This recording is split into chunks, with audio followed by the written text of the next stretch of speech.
Hey, welcome back to my channel. In this video, I'm gonna talk about top 5 best camera for wildlife photography. Starting at number 5. OM System OM1. Not everyone needs a full-frame camera. Like the Fujifilm X-T4, the OM System OM1 embraces the benefits of a smaller sensor to create a compelling alternative for photographers who prioritize size, versatility, and a fun handheld experience. Thanks to its stacked Micro Four Thirds sensor, the first of its kind, and a speedy TruePix X processor, the OM1 performed admirably in most our tests. Quite simply, it's one of the most enjoyable cameras you can buy. We found that the OM1 performed well up to ISO 1600 and had slightly less aggressive noise reduction than its Olympus-made predecessors. Its computational modes are also the best you'll find outside a smartphone, with the likes of high residential shot, live North Dakota and in-camera focus stacking going some way to compensating for its smaller sensor. On the downside, its autofocus tracking isn't quite up to the level of Canon or Sony, and the controls can be a little fiddly. That 20MP resolution also isn't huge for a camera of this price. But if you can overlook those drawbacks, then the OM1, and its huge range of Micro Four Thirds lenses, will make a fine companion. Coming at number 4. Canon EOS R7. If you don't need full frame, we think there's no crop sensor camera that can currently beat the Canon EOS R7. In our review, we highlighted its superb autofocus performance, excellent in-body image stabilization, and the class-leading detail delivered by its 32.5 MP sensor. Its full-frame cousins still have the edge in low light, but the EOS R7 produced lovely images across a range of scenarios in our real-world tests.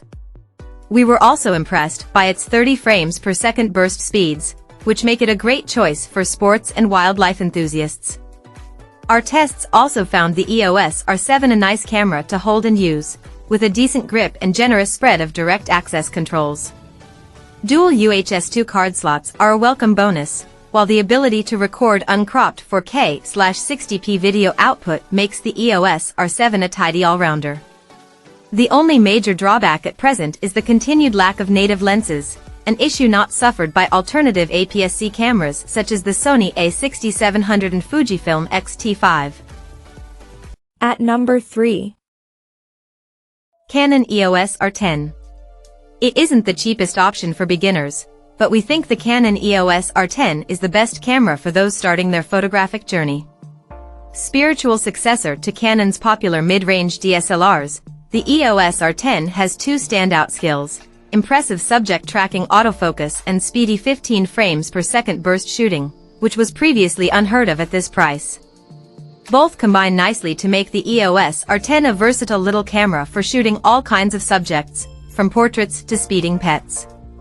During our autofocus testing, which we conducted on cats, deer, and a rapid cockapoodle, the R10 found and tracked subjects' eyes very well, with 15 frames per second burst speeds producing a decent hit rate. While it isn't a compact camera, the EOS R10 is lightweight at 429 and has a deep grip that makes it well balanced in the hand with all kinds of lenses. Unfortunately, the EOS R10 doesn't yet have many native lenses, just 2 at the time of writing, and lacks in-body image stabilization. But if you're happy to buy some of the many full-frame RF lenses that work well with the camera, or adapt old ones using an EF-EOS R adapter, then it's a versatile sidekick that's ideal for fledgling snappers. Number 2 of my list.